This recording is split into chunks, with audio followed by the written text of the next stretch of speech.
Welcome to the Slop Farm. Enjoy the video. You're ready to start.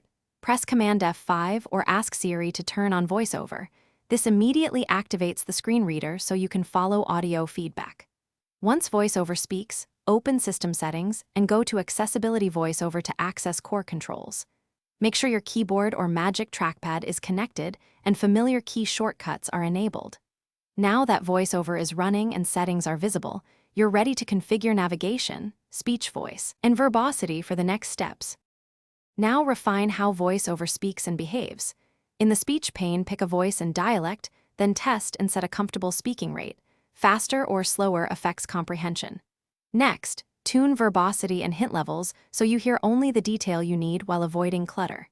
Configure the rotor to include items like links, headings, and form controls for faster navigation, and confirm keyboard shortcuts.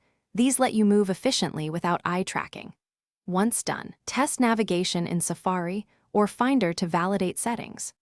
Finish by testing Voiceover in common apps. Browse web pages in Safari, open messages in Mail, and navigate files in Finder to ensure speech and focus follow expectations.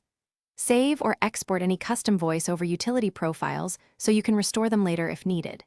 If speech is missing or distorted, first check sound output in System Settings, then toggle Voiceover off and on, and restart the app.